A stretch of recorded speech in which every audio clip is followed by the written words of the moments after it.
Good morning and welcome to the spring commencement ceremonies at Baylor University School of Law. We are so pleased to have you with us today on this day of remembrance and celebration. To open our ceremony this morning, I am going to virtually call upon Professor Bridget Fusilier.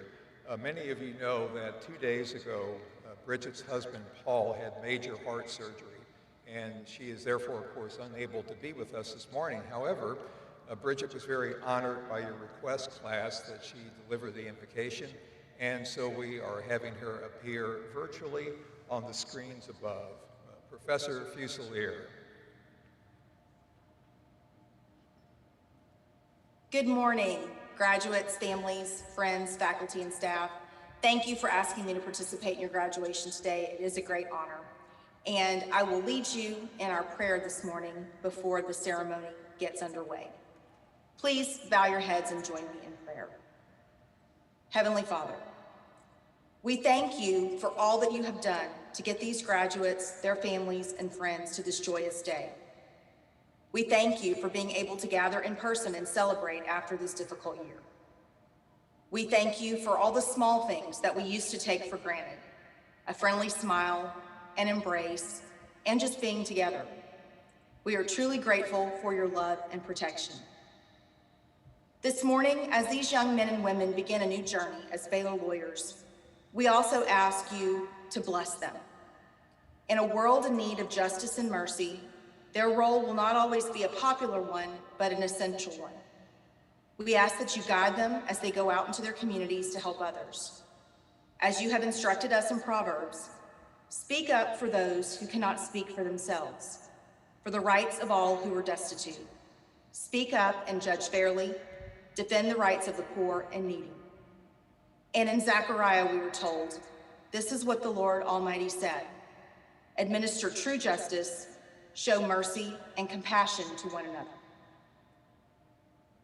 Heavenly Father, give them the strength, courage, and wisdom to continue on this path during the challenging times. Help them to be examples of compassion, civility, and service. Help them know that their actions will give others hope. And we also ask that you give them the strength, wisdom, and courage to also take care of themselves as they take care of others. Lead them in their faith to be able to turn to you in those moments and know that they are not alone and that they have your love. In your name we pray, amen. Please be seated. And again, welcome to our spring commencement ceremonies. We are so happy to have you here. I'm going to note that we are gathered here during COVID-19, and this is the first commencement since the pandemic hit in March of last year, in which we have at least a semblance of normality. To be sure, we have a good ways to go, but I want to extend my thanks to each of the graduates for abiding with us this past year. Your past 15 months actually have been unusual. I will assure you, though, that we have, as colleagues, tried to give you the very best of Baylor Law School, even in difficult circumstances. And of course, we know that Baylor Law School has been denominated as the Marine Corps boot camp of law schools, and I think over this past year, there's been plenty of evidence that you all, as Marines, have mustered up. So thank you for your patience in these matters that we have dealt with month after month. And we are so proud this morning that we will be sending you forward as Baylor lawyers. We are gathered here today, I have to note, in the home court venue of the national champion Baylor men's team, NCAA national champions. And all of you, or at least many of you who are basketball fans, have probably been in this venue with the court assembled. We're very proud of our Baylor Bears. We seek excellence in everything we do at Baylor University, and that includes athletics. So please join me this morning as we celebrate. Let's celebrate someone's very important. This is a day in which you have come to a point of remarkable achievement in your education and in your professional life. We honor you today. You will will be receiving your diploma. You've already been hooded. But I want to draw your attention to the fact that you didn't get here by yourself. I was looking over the sentiments that each of you have expressed in the insert in the program, and I could not help but notice that the overwhelming number of sentiments were directed at loved ones, at mothers, fathers, wives, partners, husbands, kids, uncles, aunts, grandparents, and I could go on. The point of the matter is that you have reached this point of achievement because many have supported you from the moment you took your first breath. And with that, class, please stand, turn around, and let's thank those who have made this possible.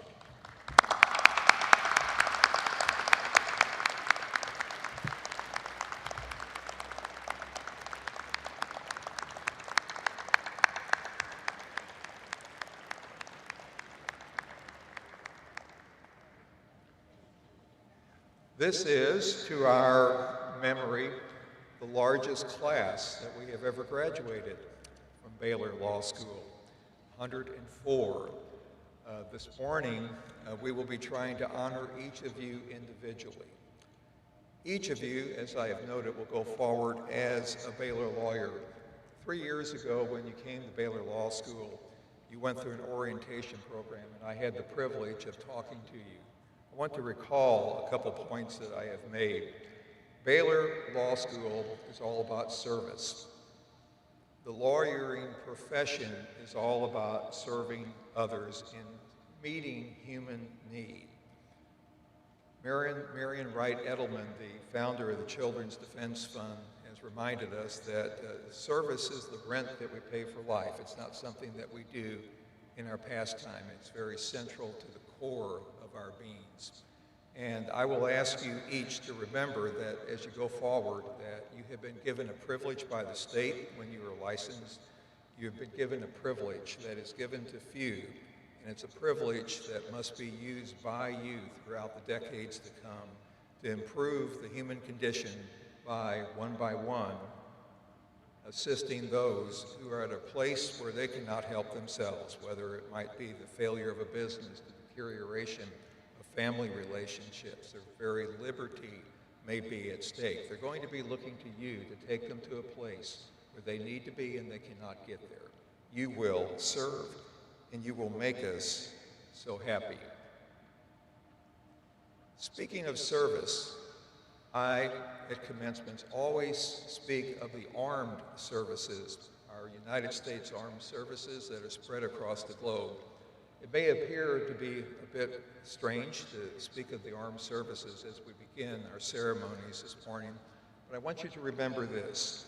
As lawyers, you are the stewards of the rule of law. You are the protector of our system of justice. The legal profession and the armed services are intricately related. The armed services across our nation and spread across the globe provide for us the umbrella of security that allows us to do our work in the legal profession. And with that, I would like every person here gathered in Conferral Center, including you, class members, who have served in the armed forces, whether it be active, retired, reserve, or otherwise, please stand and receive our appreciation.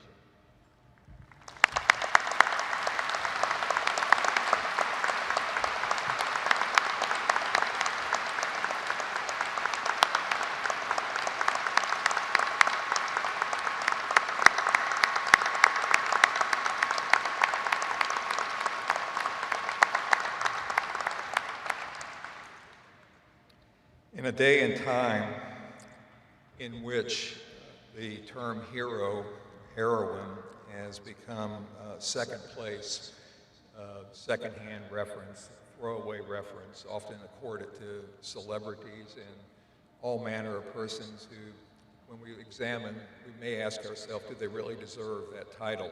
Those who serve in the armed forces, they deserve that title. You are each heroes. And please note that we had several members of our class stand for our appreciation. I am pleased to introduce my colleagues who have joined us on the stage this morning. If you take a look at the program, you will see there are very detailed biographies that are provided for each of my colleagues.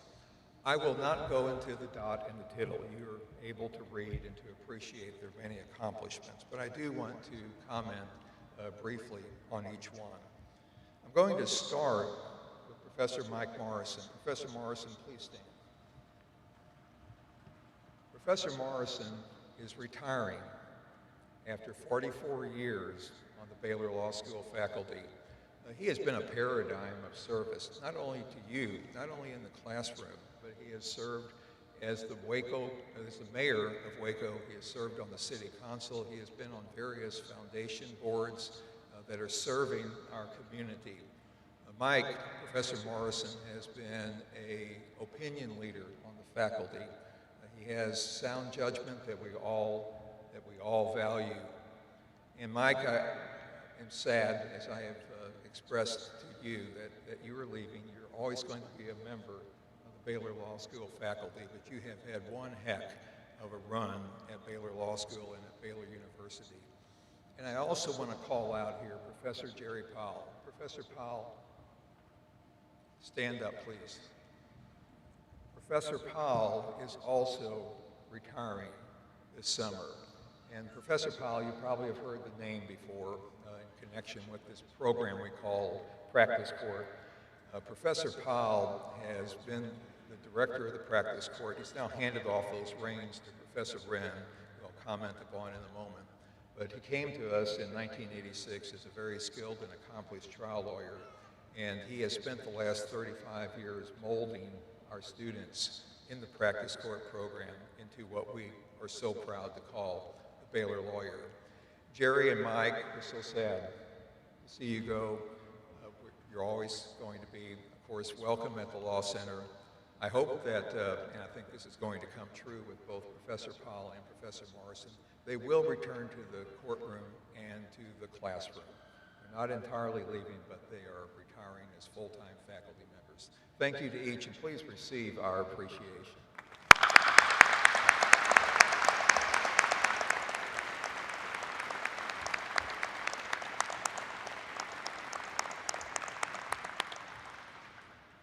Also joining me this morning on the dais is Professor Jim Wren. Professor Morrison and Professor Wren have been chosen by the graduates to hood them. And of course, the hooding has already taken place, but this is an honor to be chosen for that special moment in which the hood is dropped around your shoulders.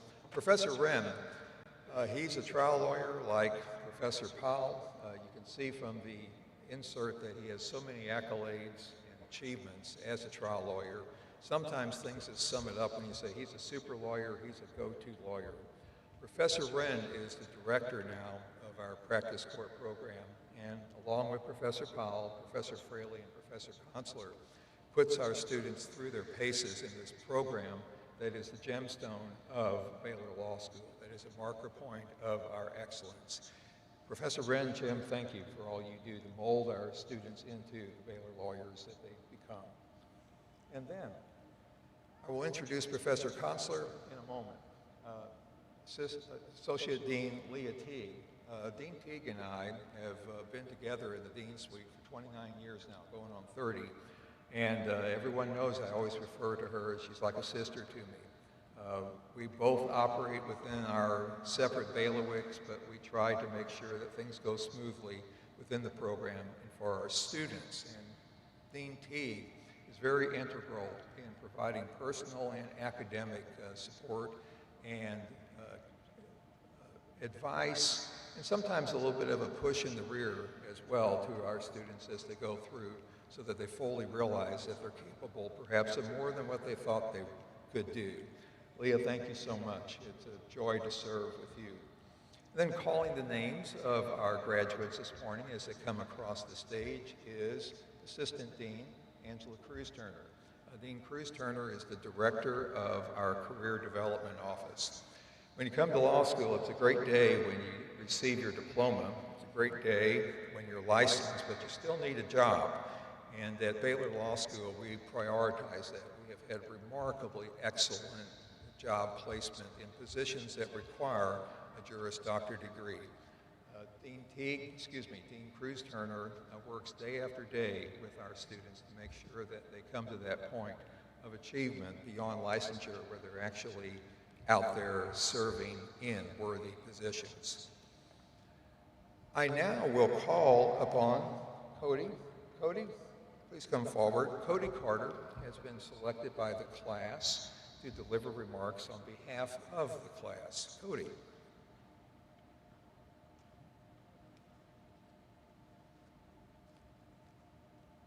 Thank you for my introduction, Dean Tobin.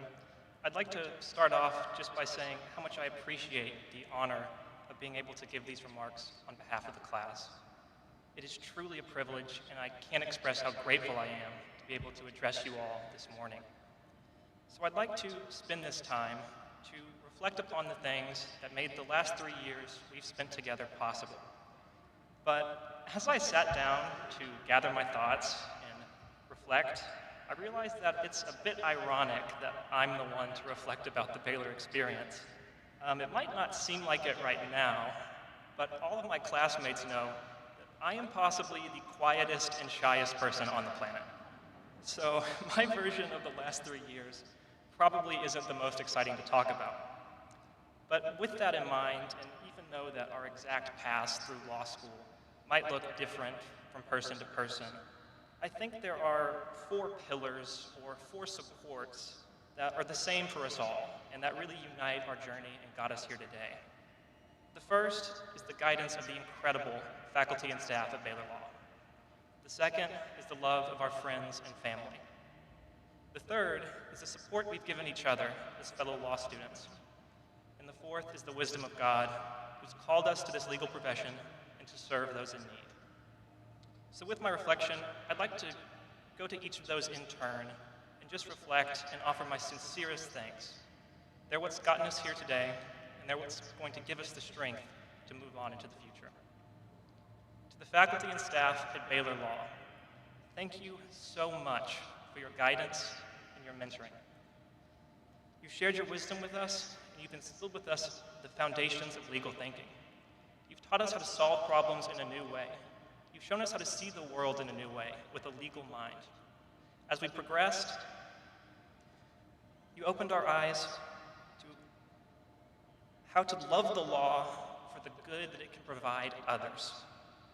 And you gave us the resources to hone our own personal and individualized style of advocacy.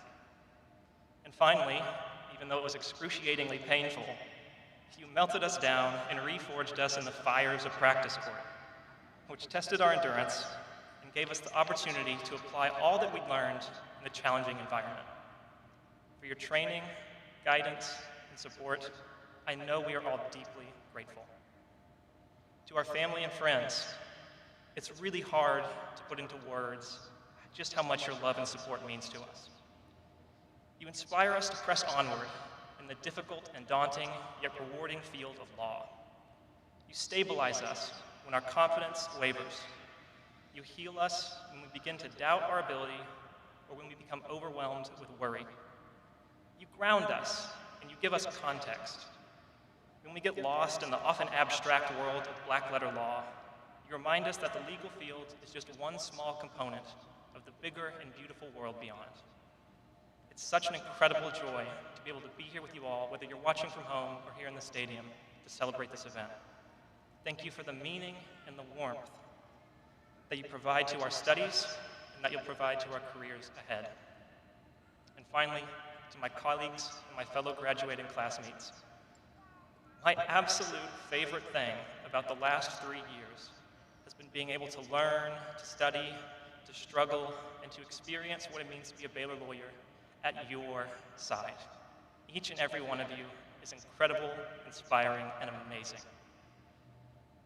When our spirits were crushed or dashed by practice court, we often rushed to bandage each other up and then march together right back into the fray the next day. Even before practice court, at the beginning at 1L, I think we adopted a sink or swim together mindset. We're a large class, but that hasn't prevented us in the least from forming deep and lasting bonds.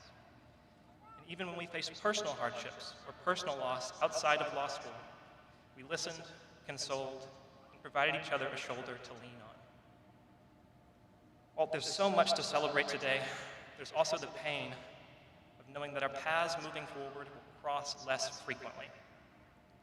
But that pain is eclipsed by how excited I am to see the wonderful things that you'll accomplish and the knowledge that we'll have the opportunities to work together once again in new and exciting endeavors. With all of this in mind, I'd like to say how thankful I am that the Lord put us on these paths together.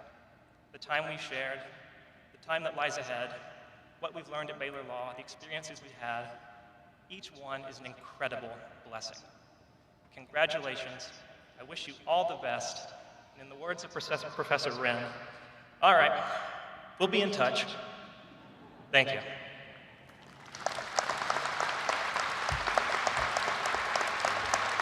Thank you, Dean. Thank you so much. Thank you, Cody. Cody, thank you for pointing out the folks who have surrounded you in life and at Baylor Law School who have, as I have noted, fashioned you in a part into the person and to the lawyer you're going to be. Each day at the Law Center, in our courtrooms, in our classrooms, in our faculty offices, in the soft seating areas of the corridors, and in the various administrative offices throughout the Law Center, all of my faculty and staff colleagues work on behalf of our students. I believe so sincerely that we have the most invested faculty and staff colleague team that you can find anywhere. My colleagues buy in to what Baylor Law School is all about and what we are trying to achieve each day. I've introduced those who are part of the ceremonies this morning, but now I want to call upon all my faculty and staff colleagues to stand up and please receive our appreciation and adulation for what you do each day, each week, each month, each year. I'm so proud of each of you. Please stand.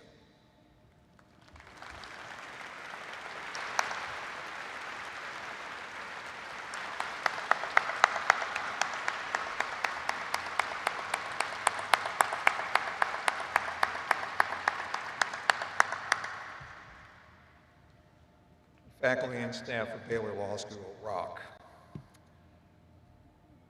Professor Jeremy Consular will deliver the commencement speech this morning.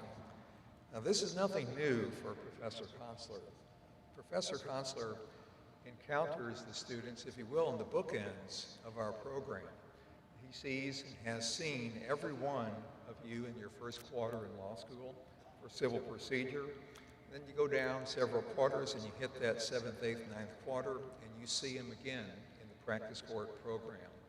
He often comments about how fulfilling it is for him to follow your development from that first week of law school to that last several weeks of law school in the second quarter of practice court. We were fortunate to attract Professor Consular from a large law firm in Houston many years ago in 2003. He's a graduate at Baylor Law School, and we saw so much promise and so much achievement in him as he came through the program and went on into practice. Professor Consular clerked for Ronaldo Garza, iconic judge of the Fifth Circuit, and then he was with a firm that's now called Bracewell Patterson, or simply Bracewell, in the trial section before he came to join us on the faculty. He has taught in civil procedure, as noted, and also in the evidence components of practice court. And of course, he also is in the courtrooms, molding our students into the trial lawyers that we want them to see, into the advocates that we want them to become. Not all certainly will go to the courtroom, so many will have a transactional practice, but the practice court program is so wonderful in terms of the science and the art of advocacy, of persuasion. Professor Consular has been honored as an outstanding faculty member at the university level. For many years, he represented Baylor University as the faculty athletic representative to the Big 12. He's published 4 books and an array of articles. He is, as I noted earlier, we use the phrase go-to lawyer. He is exactly that. He is a go-to lawyer. Professor Consular is a perennial favorite of our students. And Jeremy, I have not kept count, but I think that you are easily in the lead in terms of individuals who have been asked by our graduating classes to address them at commencement. I don't know if it's 6 or 7 or whatever, but the affection and the respect with which they hold you is remarkable. And with that, I will call upon Professor Consular for your remarks.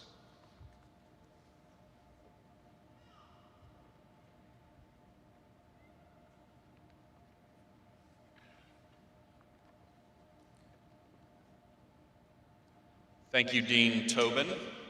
Graduates, congratulations on a terrific accomplishment.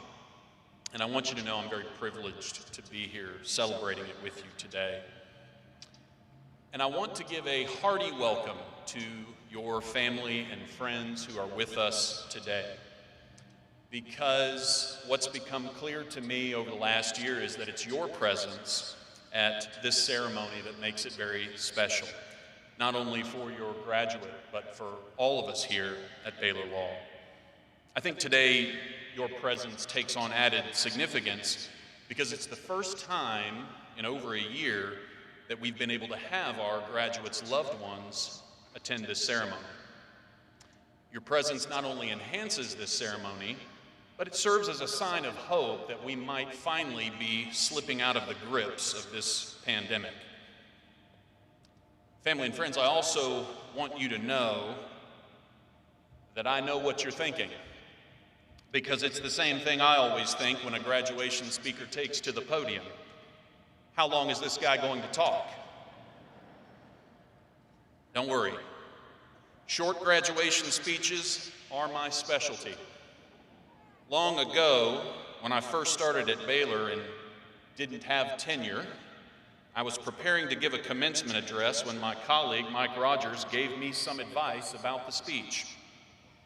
He said, "Nobody came all the way to Waco to hear you talk.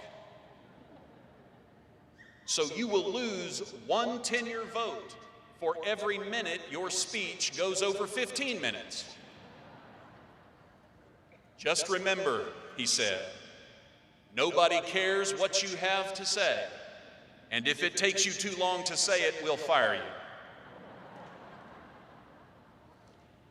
Family and friends, I know you are very proud of your graduate, and I want you to know that the pride you feel in them is absolutely justified.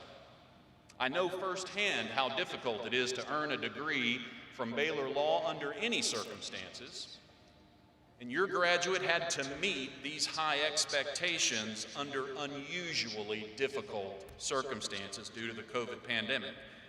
Not only did they have to endure the isolation and the terrible news about the effects of the pandemic, they had to overcome the difficulties of navigating online and hybrid courses and trials. So I hope you take some extra pride in their accomplishment. Just one small example of the extra burdens they endured was the Baylor-mandated weekly COVID testing. Since Christmas here at Baylor, every faculty, staff, and student has had to do weekly COVID testing at one of our on-campus testing facilities. This testing was a barometer of how the bizarre became mundane. When the testing first began, it was performed by a team of trained laboratory professionals. A little later, there were 3 lab workers in each facility providing detailed instructions on how we could perform the test on ourselves. Now it's 1 lab worker, and she just hands you the swab. And if you hesitate to begin testing yourself at all, she raises her eyebrows in a way that says, "If you don't know how to do this by now, you've got no business being a lawyer." Of all the experiences I thought we might have together, staring at each other through plexiglass and swirling a swab around the border between our nasal passage and brain was not one of them. And your graduate was burdened by more than just law school and the COVID pandemic. They survived snowpocalypse. For those of you who might not be familiar with snowpocalypse, especially those of you visiting from out of state. Snowpocalypse was when your graduate discovered that despite Texas's rough and tumble reputation, 4 inches of snow shuts down the entire state for a week. Snow is our kryptonite. Graduates, I'm proud of you, but I'm jealous of your parents. The fact that you are graduating law school today is nearly conclusive proof that you turned out okay. My kids are 20, 17, and 13, so things could still go either way with them. It would be a relief if one of my children wanted to be a lawyer like you, but they aren't even mulling it over. My 13-year-old daughter, Kate, has a long list of possible careers, including physical therapist, veterinarian, and owning and operating a little cafe here in Waco. The cafe is my personal favorite, but lawyer isn't on the list and never has been. For a while, I thought Kate might want to be a lawyer because she liked to spend a lot of time with me up at the law school, but it turns out she was just stealing office supplies from the workroom. Our 17-year-old daughter, Brett, would make a fantastic lawyer, but she has decided to become a psychologist instead. So far from inspiring her to become a lawyer, you just know she thinks I've inflicted some sort of psychological trauma. My 20-year-old son, who's a sophomore at Baylor, told us he wants to be a professional film actor. Oh, a professional film actor, you say? Imagine how nervous your mother and I would be if you only wanted to be an amateur film actor. You're going to starve, we told him. Dad, do you know how much money Bradley Cooper makes?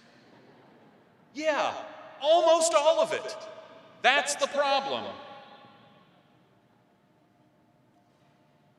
Now we've come to the part of the speech where I'm supposed to share some wisdom with you.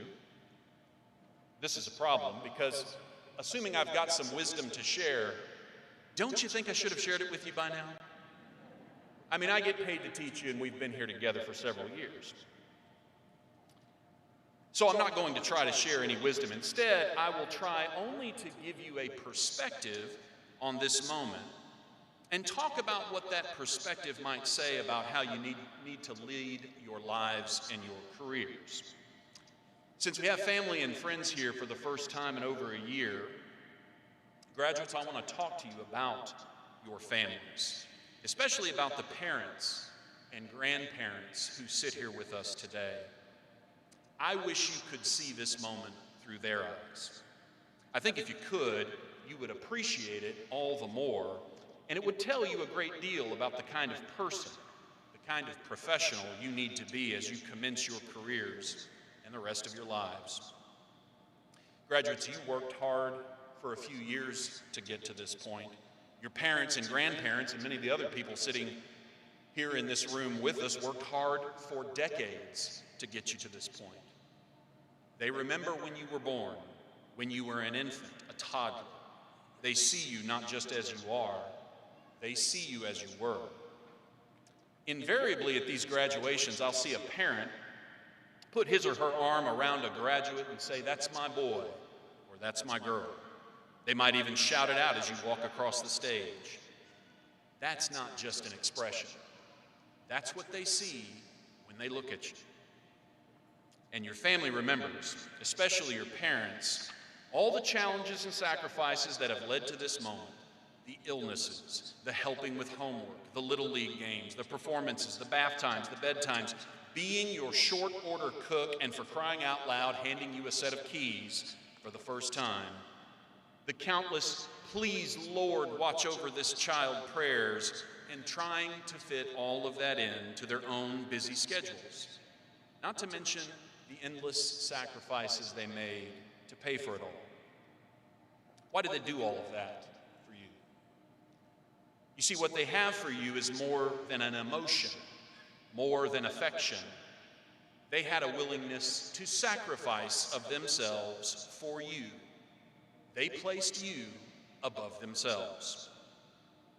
In his famous Chronicles of Narnia series, C.S. Lewis calls the right to acquire what you have earned the deep magic. But the willingness to sacrifice of yourself for another simply because that other person is in need, Lewis calls that the deeper magic. We normally call it love. That self-sacrifice, that love your parents and grandparents and other family members and friends gave you, is not separate from this moment. It is the cause of this moment. Most of you don't have children, and I don't believe any of you have grandchildren yet, unless you were particularly precocious around the age of 7 or 8. That fact makes it difficult for me to articulate what it is you mean to the people who sit in the bleachers here today. But what you mean to them, what you are to them, is so crucial to understanding how you need to live that I feel I need to try to articulate it. My dad passed away a little over 10 years ago, rather unexpectedly, but still, not a day goes by that I don't think about him. I find myself wondering what he would think about the decisions I've made, and I sure wish I could ask his advice. Even after he is gone, I am still his son, but now I am also his message to a time he did not live to see. You are their message, and I want to be a good one. Don't you? Be a message that is worthy of the deepest magic, worthy of the love that brought you here. One thing you can count on, the legal profession will provide you plenty of opportunities to serve. Opportunities to serve yourself, opportunities to serve others, for money. Please don't misunderstand me. There is nothing wrong with using your talent and hard work to earn for yourself financial security and a place of honor and prestige within our profession. That is the deep magic. But given that it was the deepest of magic that brought you to this point, I think there would be something terribly wrong with you doing only that. I'll guarantee you that using your law degree to serve only yourself is not the message the people sitting behind you want sent. Their message is about the thing that lets you reach this moment, love, the willingness to sacrifice of yourself to help those in need. And the legal profession will also present you with plenty of opportunities for this kind of service as well. So will you take advantage of these opportunities to help the least amongst us? Will you represent the widow who can't afford to pay, as well as the Fortune 500 company? Will you build homes for the homeless, as well as your own dream home? Will you try to improve the law for the benefit of all, or use it only to improve your client's position? Will you work just as hard at home for your families as you do at the office for your clients? Will you send that message? Your parents and your grandparents and all these people sitting here today, they want you to send that message. Not just because it will benefit the recipient, but because they know the secret of the deeper magic. They know that sending that message will do more than bring you professional success. It will bring you joy, and that, above all else, is what they want for you. Thank you, graduates, for the honor of teaching you these last few years. Stay in touch, and God bless you.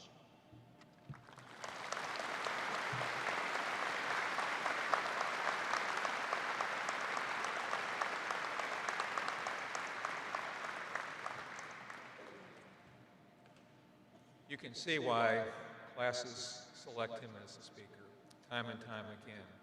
Thank you for your message, Jeremy, of responsibility and accountability. Send that message to those who have formed us into the future.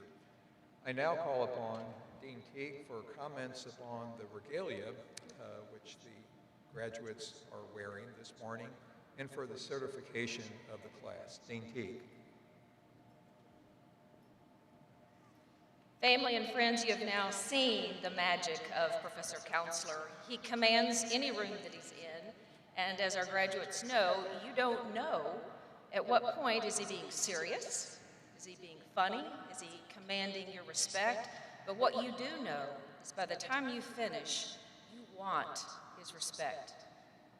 He, as well as all of his colleagues, we have great expectations for you, and we know that you will carry the Baylor Law mantle forward, and you will make us all proud.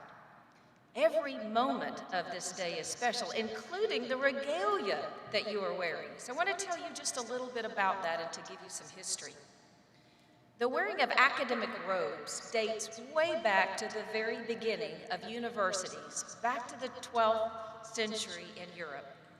The assignment of the colors that goes with the robes, assigned to the various faculties and disciplines, didn't occur until much later. Here in America, that was standardized back at a meeting of a bunch of academics in 1895 as they gathered at Columbia University to create a code to be used for occasions just as this. That code was revised in 1932 and again in 1959 by the American Council on Education. And to this day, we all create a ceremony that is consistent with those standards to create the traditions that we're going to observe today. This code prescribes the colors of each discipline, as well as the cut, the style, the material of the robe, and the hood. The hood may be something you've not yet experienced in your previous graduation ceremonies. All over the world, people know that the regalia you wear today signifies that you are at the pinnacle. You have reached that point in time where you have finished your educational journey. You have earned a degree of Juris Doctor. The velvet trim that is down the front of your gown and on the bars on your sleeves, it's reserved for those receiving a doctorate degree. The hoods that we helped you figure out how to put on, those confounding things that you are wearing around your neck and down your back, yours is 4 feet because it's a doctorate, not 3 feet, not 2 feet for the other degrees. Your hoods are lined with official colors of the university, which is conferring this degree. You proudly wear today the Baylor green and gold. The satin edges of the hood, it's 5 inches, not 2, not 3 for a master's. The velvet trim on the robe and the satin edges, those are in the colors designated for the degree that you are receiving. Purple is the color you wear today. Purple is the color of law. Purple is a most fitting color to represent the traditions of our profession. Historically, purple was rare in nature, expensive to produce. So hundreds of years ago, the color was reserved for nobility, for those with privilege, those with power to impact the lives of others. This is how Alexis de Tocqueville described the early American lawyers when he traveled from France to America in 1830 to study our democracy. His reference to lawyers as the American aristocracy was in recognition that the American lawyers, we are a select group. We are the guardians of our democracy. And his assessment was that in America, as you've heard, lawyers serve in the role of protecting the rights and liberties of ordinary citizens in the same way that nobles were historically charged with the care and the well-being of those that lived on their lands. So today, you join a small band of dedicated professionals who have earned, just as you have, the privileges that come with a law degree, and that will come as you are licensed to practice law. So as we have shared with you from the very first days of your orientation, with that privilege that comes as a member of this legal profession, what comes with that? Great responsibility. Many of you in the audience today don't recognize just how small a group lawyers are. Lawyers represent less than 1/2 of 1% of the population. And Baylor lawyers, we're one of the smallest law schools in the nation. So even though you are the largest class we have ever graduated, you truly are a special class. You're a special group, a select group, and we are so proud of you. So yes, purple is a fitting color for you to wear today. There's another reason purple is an appropriate color. When you think about the rainbow, the band of purple color is the most powerful wavelength of the rainbow. You too will be a powerful member of society, and you are charged with using your skills and abilities for good. Most of you come to law school having heard that lawyers have an obligation to zealously represent your clients, right? That is true.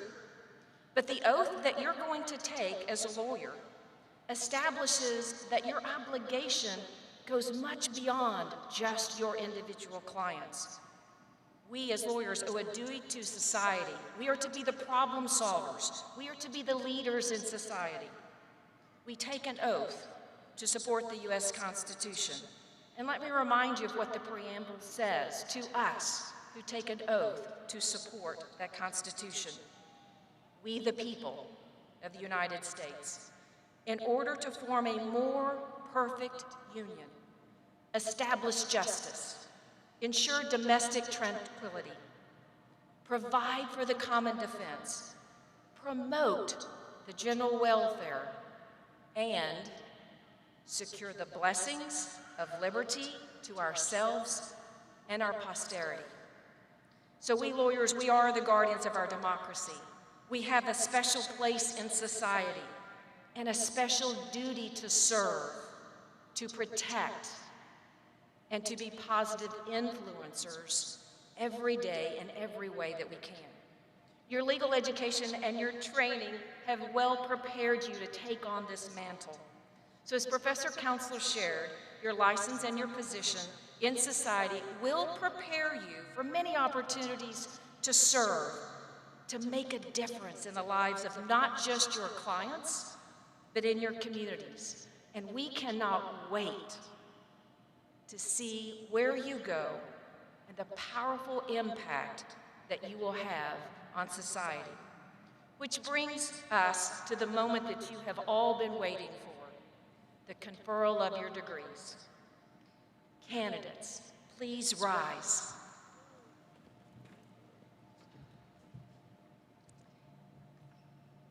Dean Tobin, the candidates standing before us have completed the requirements of the Juris Doctor as prescribed by the faculty of the School of Law and by Baylor University, acting through the authority of the Board of Regents. It is my pleasure and my honor to present this class to you for the conferral of the degree. Thank you, Dean Teague. Each of you have completed the requirements for the degree of Juris Doctor as specified by the Baylor University School of Law. Accordingly, upon the certification of the Faculty of Law, and on behalf of the Baylor University Board of Regents and President Linda A. Livingstone, it is my delight and my privilege to confer upon you the degree of Juris Doctor.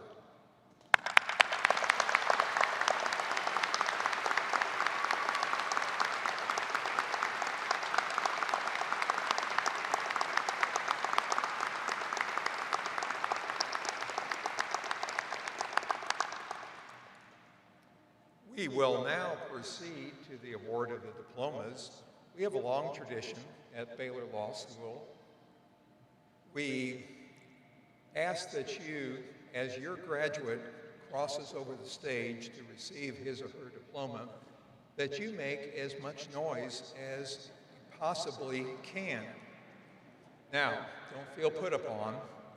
Recognize, though, that we measure the depth of love that you have for your graduate by the decibels that you can produce.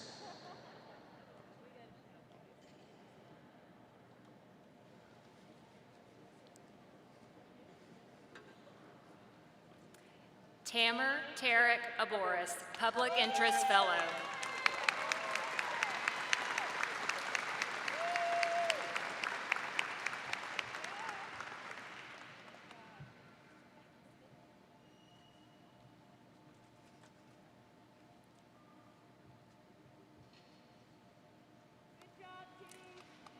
John Drake Anton.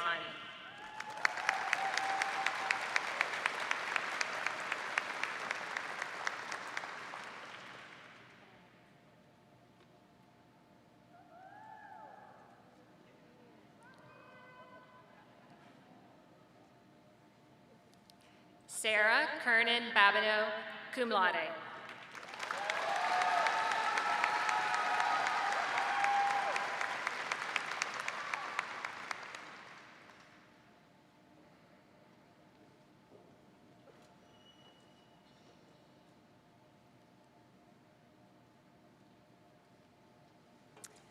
We will recognize two graduates not in attendance today. The first is Drew Ann Beglaw.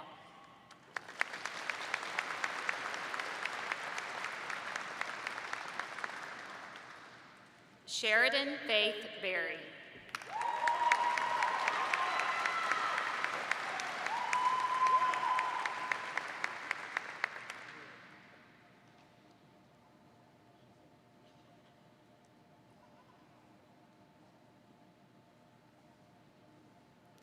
Shannon Janelle Black, Public Interest Fellow.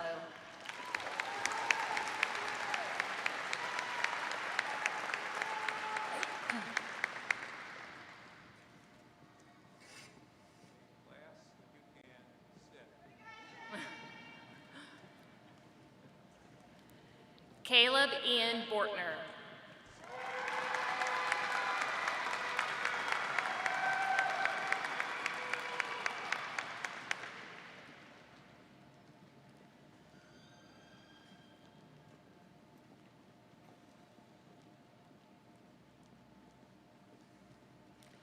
Kaylin Marie Bradshaw.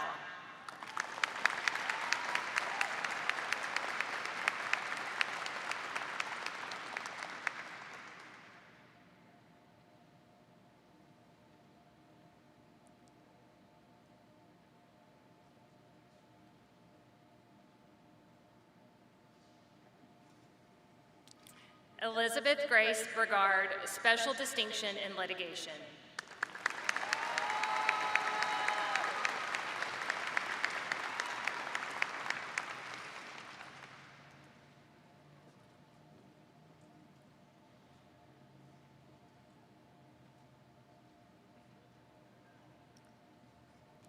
Andrew Christopher Brown.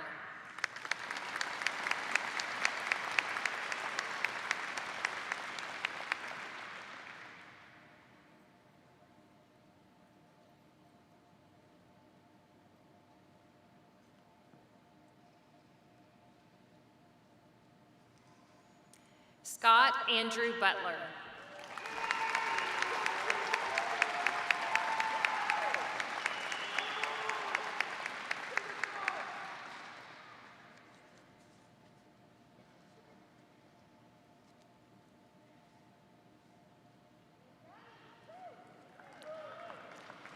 Jason Reed Carr.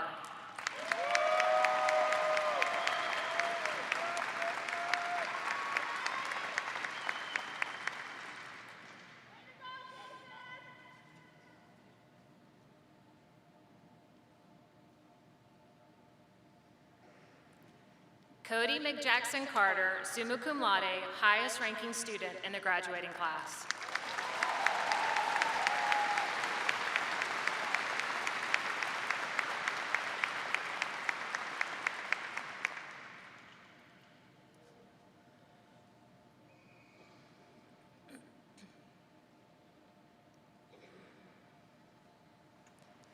Clay Coleman Casey.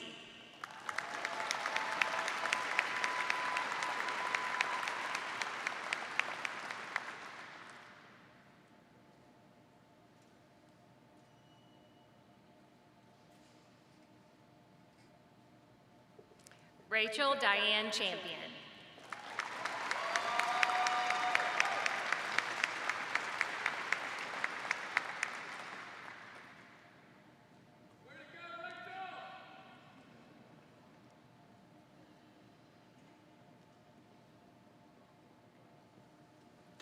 Casey Joe Cochran.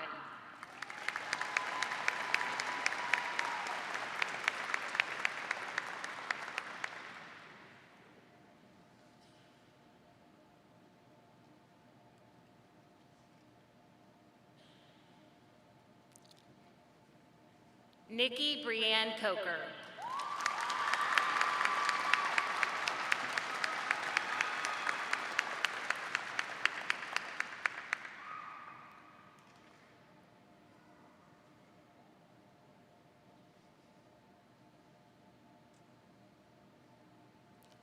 Christopher James Cole, Special Distinction in Criminal Practice.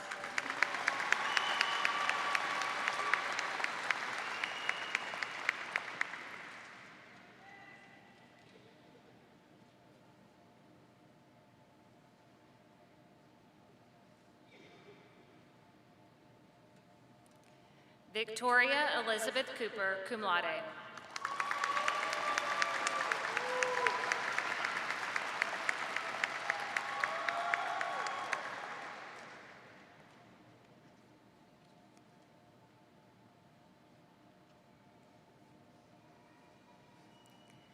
Jessica Dale Cox, cum laude, Special Distinction in Litigation and Leadership Development Fellow.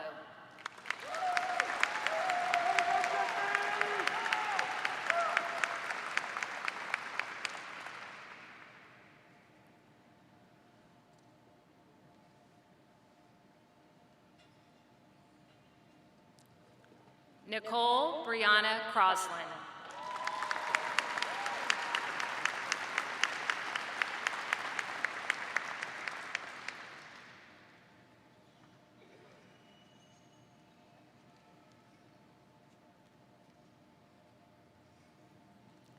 Blake Jackson Crowley.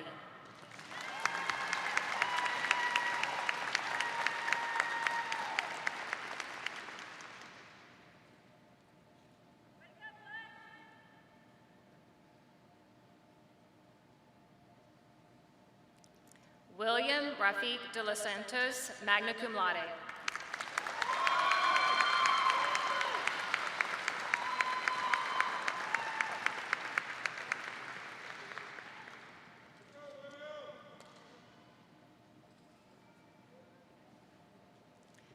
Chandler Michael Dean, cum laude.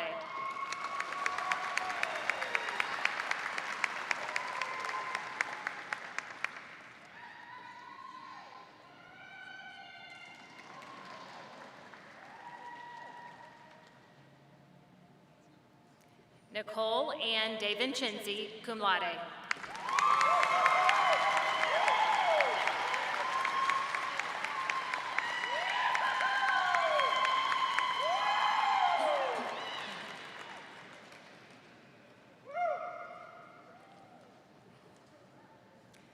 Chloe Paige Simpson Dixon, magna cum laude.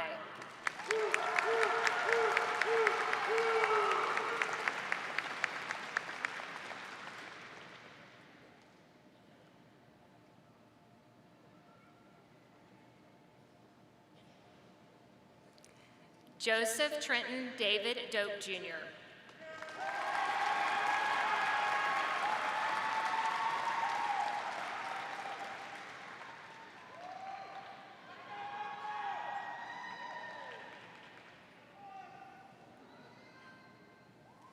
Fernando Sebastian Domine.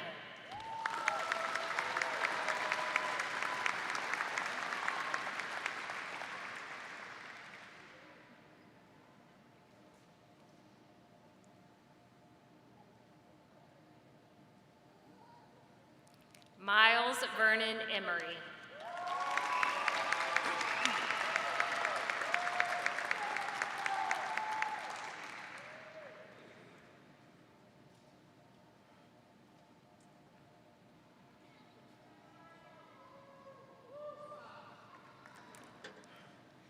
Thomas Delonte Evans.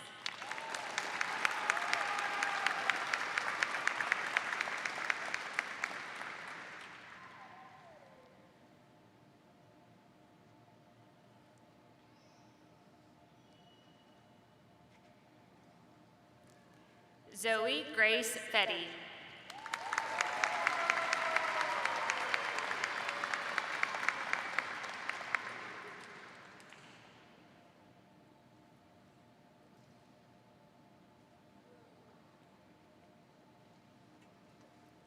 Victoria Adina Filoso.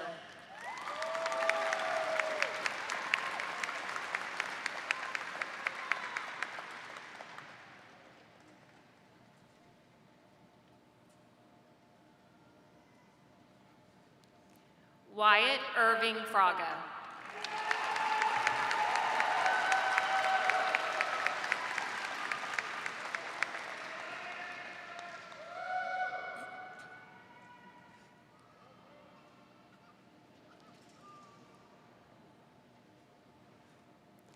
James Francis Fryer.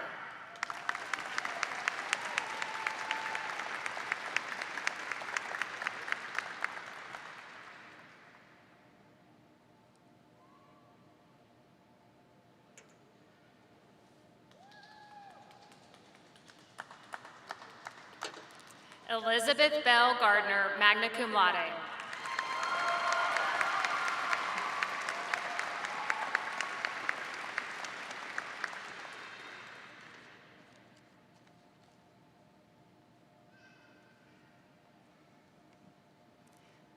William James Gober.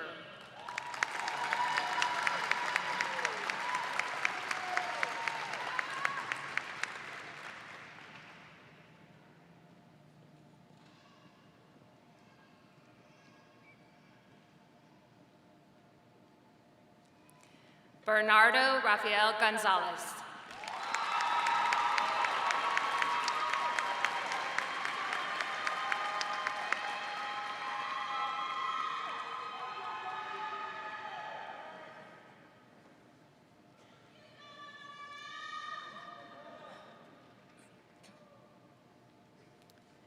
Benjamin Edward Griffin, special distinction in intellectual property.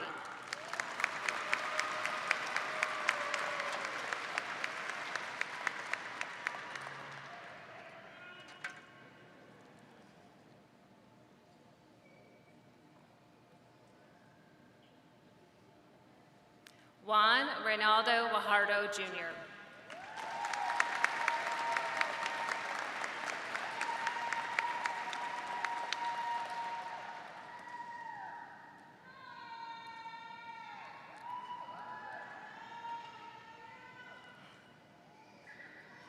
Jeffrey Robert Gunnell, summa cum laude.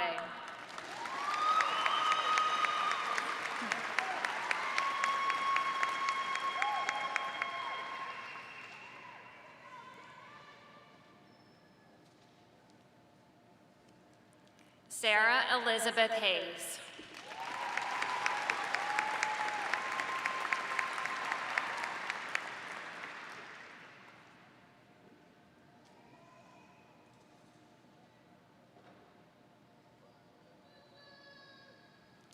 Emmanuel Hoffman II.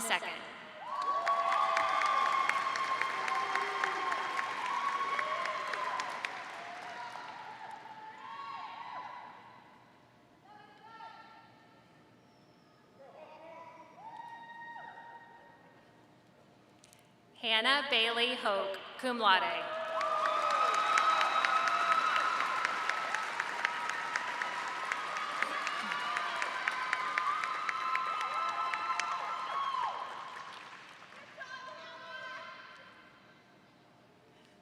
Margaret Camille Hunt.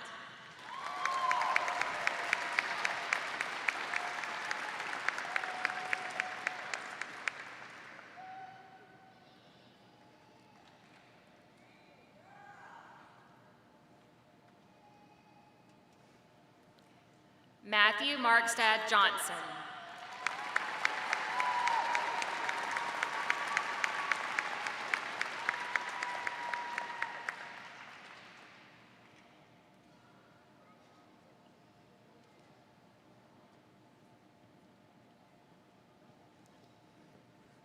Dante Lamont Jones.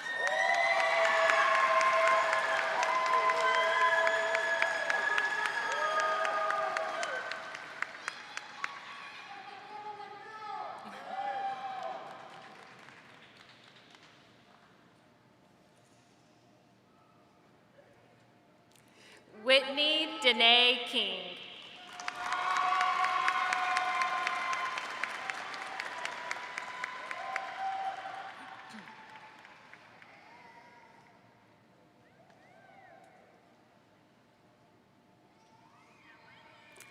Frank Blair Lander III.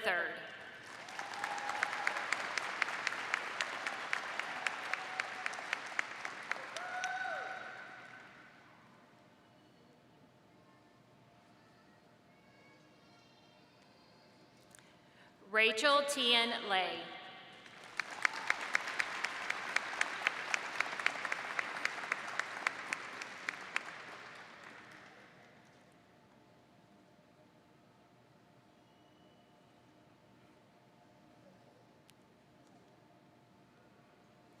Emily Lynn Lasowski, cum laude.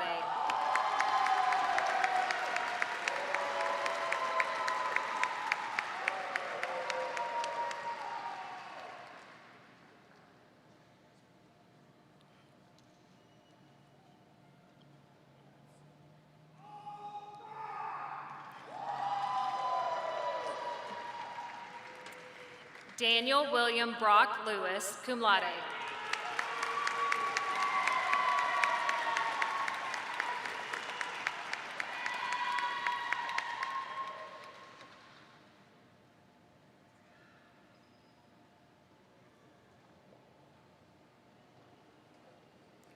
Samuel Reed Long, special distinction in intellectual property.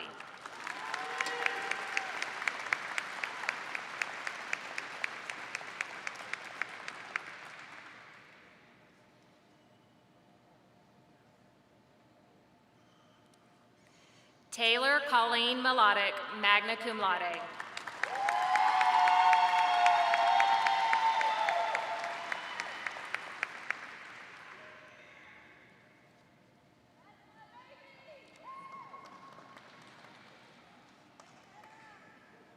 Molly Elizabeth Mallory, special distinction in litigation.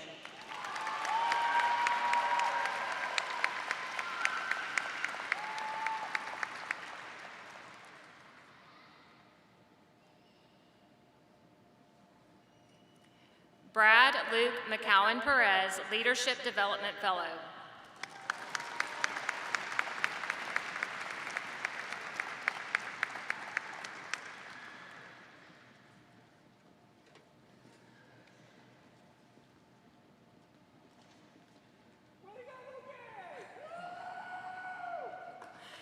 Taylor Nicole McCullough, cum laude.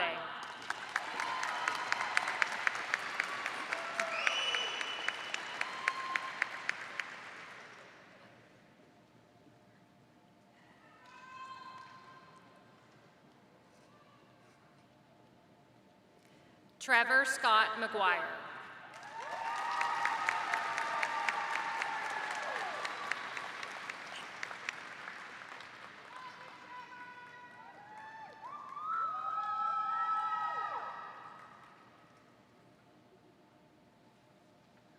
Angus Stewart McSwain.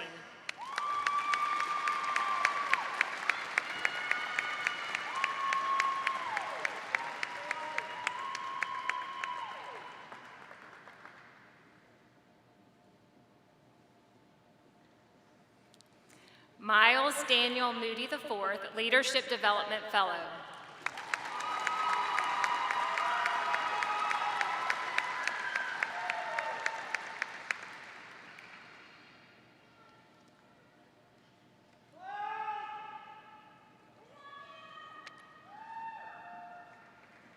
Maria Elena Moore.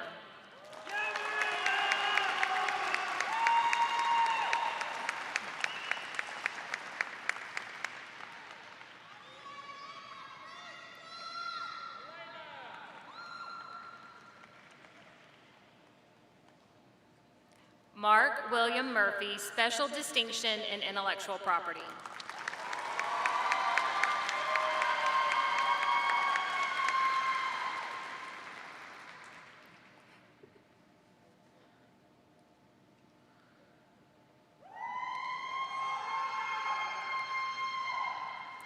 Nicholas Edward Nahara.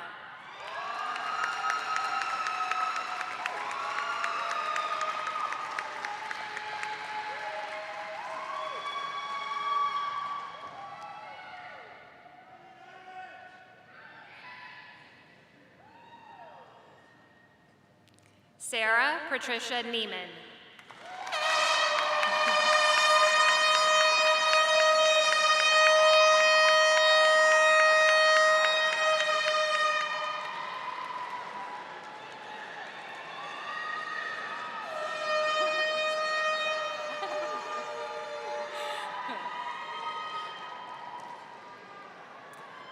Kevin Paul Nichols.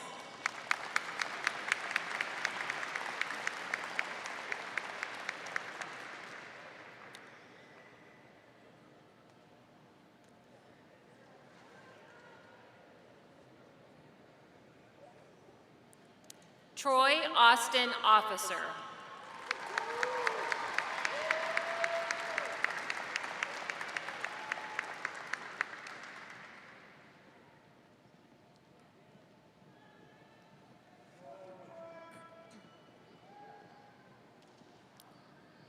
Hannah Elise Orand.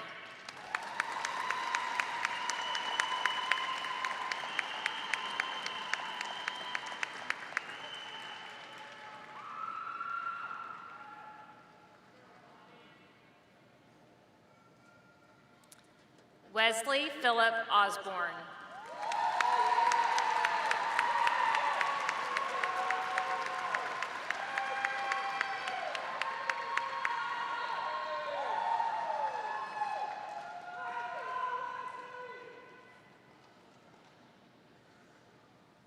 Rebecca Ashley Paget.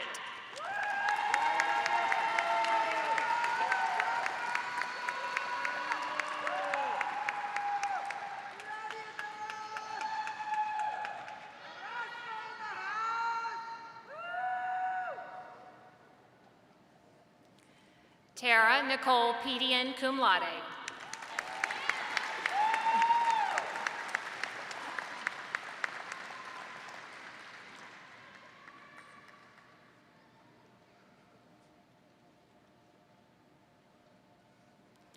Alexandria Lynn Pinsack, cum laude.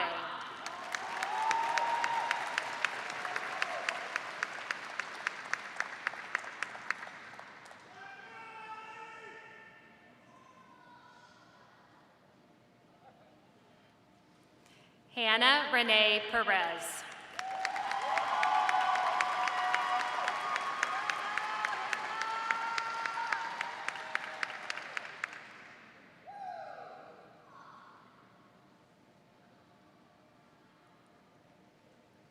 Timothy Andrew Phillips.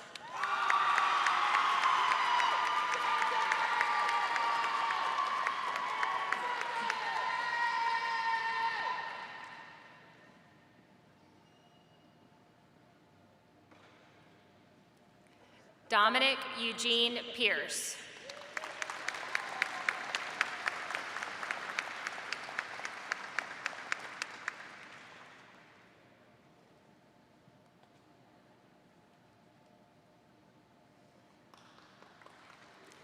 Charles Taylor Pitts.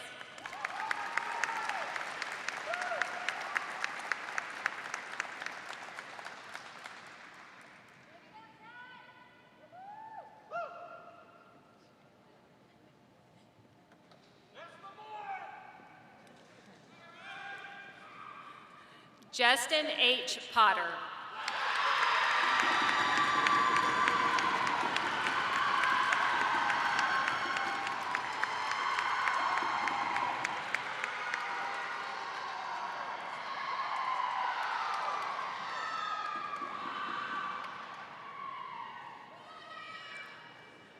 Jordan Shea Roski.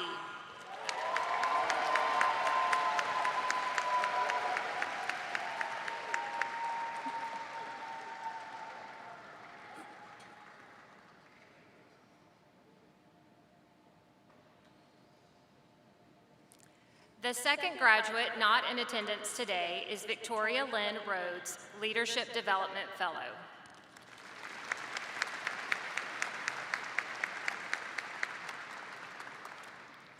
Caitlin Jo Richards, cum laude.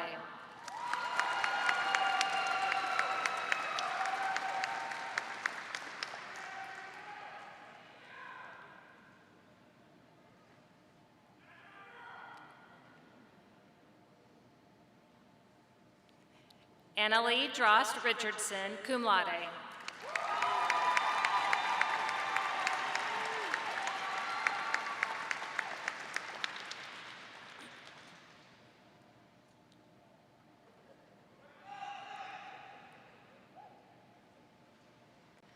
Cullen Benjamin Richardson, magna cum laude.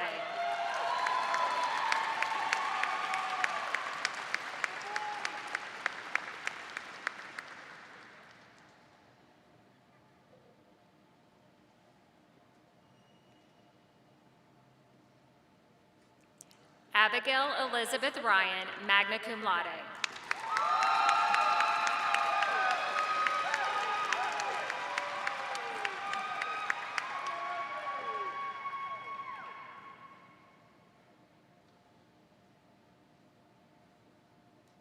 Amanda Jordan Saunders, cum laude.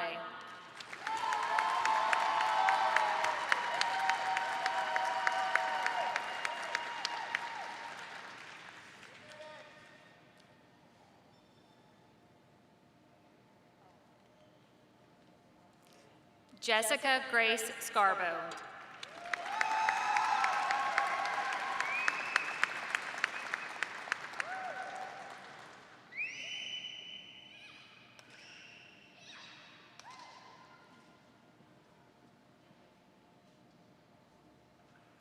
Tyler Grant Scholes.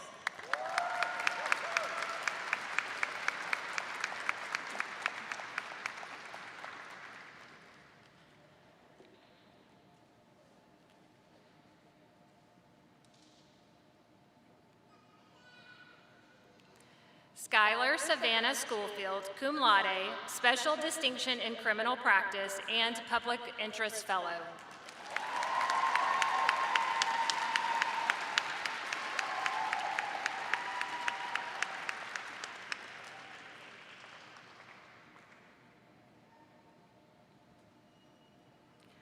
Our next graduate is a dual degree candidate, also earning a master's degree in business administration, David Grant Chateau.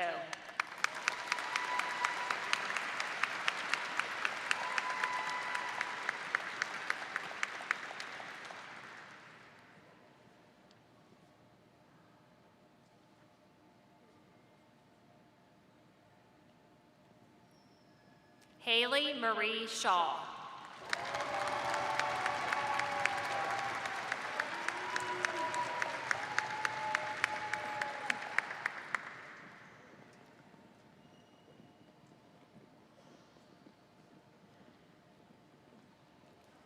Connor Lee Sheets.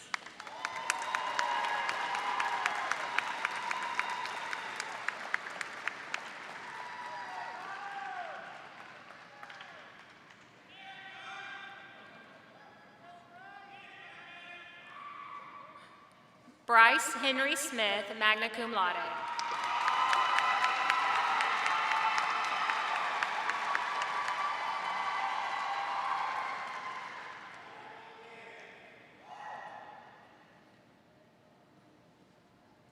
Reagan Michelle Smith, cum laude.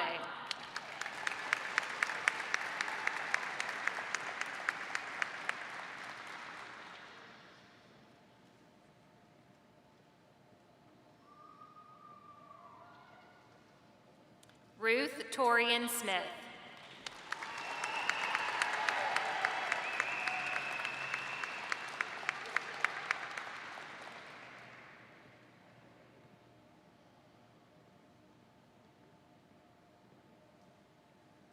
Ali Sohani.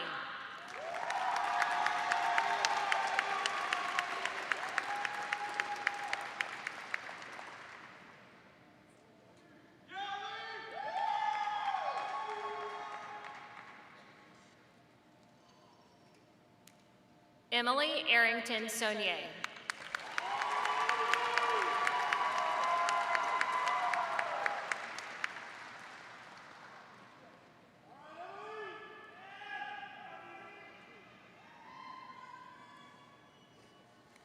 Mackenzie Lynn Spike.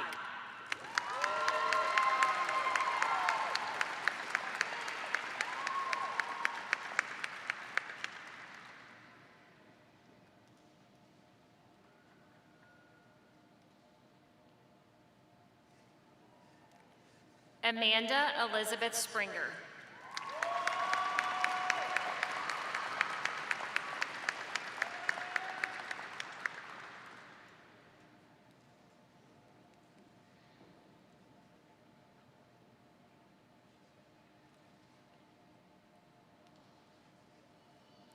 Andrew Brian Swallows, magna cum laude.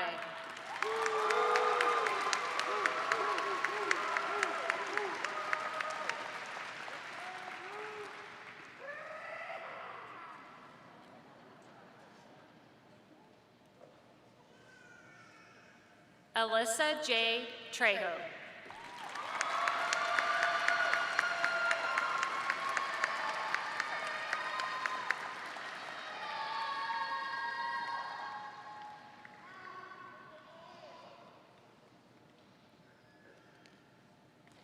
Joshua David Villarreal.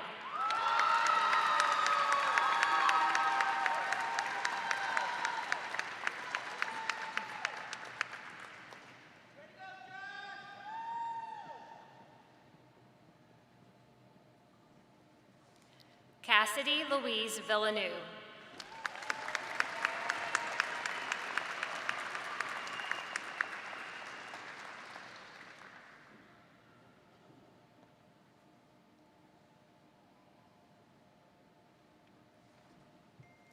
Alicia Ladette Warmond.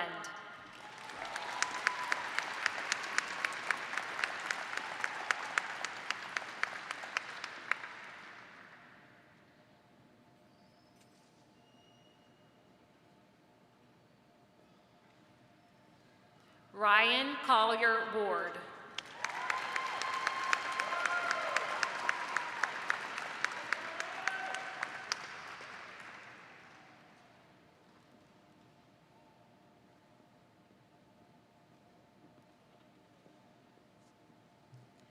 Jessica Kim Washington, Public Interest Fellow.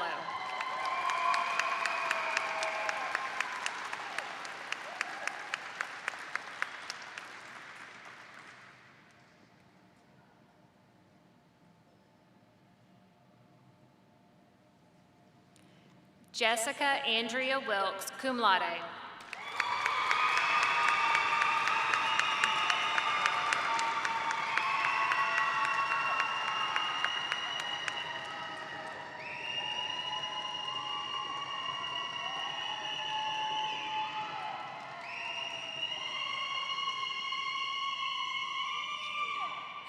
Braxton Lewis Wilkes, Special Distinction in Estate Planning.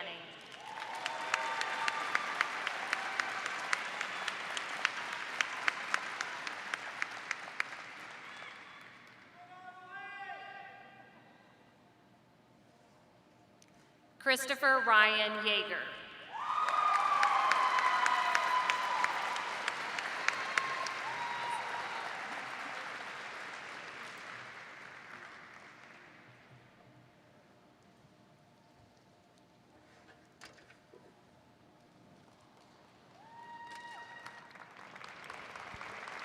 Let's hear it for all of them.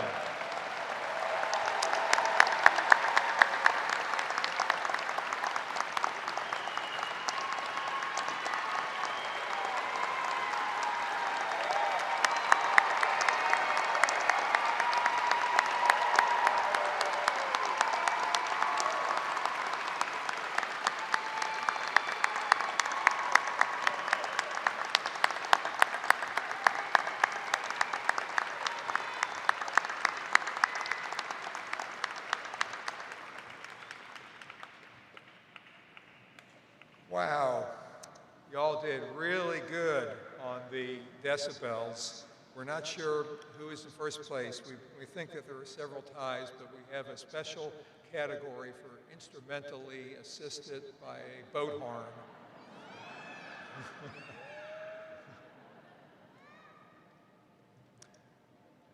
Graduates, you can see that your family and friends, they love you. And to take up the point made by Professor Consular in his remarks, you are their message to the present, you're their message to the future. You're also a message coming from Baylor Law School, and we're sending you forward to serve in our profession. John Wesley is well known for the quote that you should do all you can by all the means you can, in all the places you can, for all the time that you can, indeed as long as you can. Please go forward with that message, with that imprinted upon your heart, that you are here to serve. You will be Baylor lawyers. And as my colleagues know, I always remind the classes that when you type or you print Baylor lawyer, of course, you capitalize the B. But we have a tradition at Baylor Law. We always capitalize the L as well, because Baylor lawyer is not just a descriptor, it is indeed a brand, and it's a brand of which we are mighty proud. The ceremonies this morning were brought together through the very hard work of several of our colleagues. Putting on this type of commencement ceremony in the midst of COVID-19 is not easy. Many special arrangements must be made that depart from our normal protocols. I want to call out in particular our registrar, Jerry Cunningham, and her assistant, our assistant, Susie Daniel. Wherever you might be back here, please stand up. Jerry and Susie.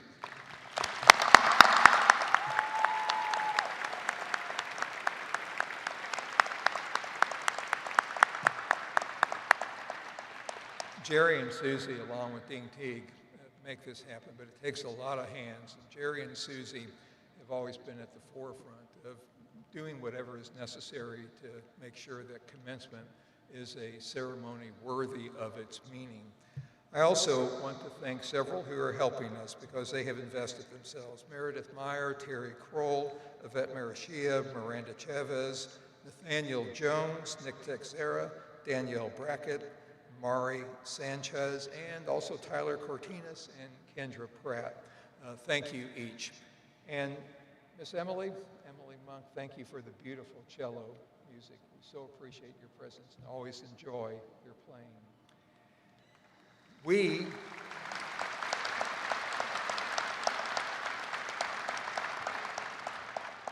In non-COVID times, we always end by inviting everyone to the Sheila and Walter Humphrey Law Center for a reception hosted by the Baylor Law Alumni Association. We cannot do a reception because of COVID-19. However, the doors and the like at the Law Center will be open, so you graduates, you can take your family and friends around and show them where you sweat blood and how you made it through the program. We're so proud of you. We are. Carry the banner forward as Baylor lawyers. Remember always to be servants. You have a privilege. Be responsible and exercise that privilege for the best ends of each person you meet and for all humankind. And with that, we are adjourned.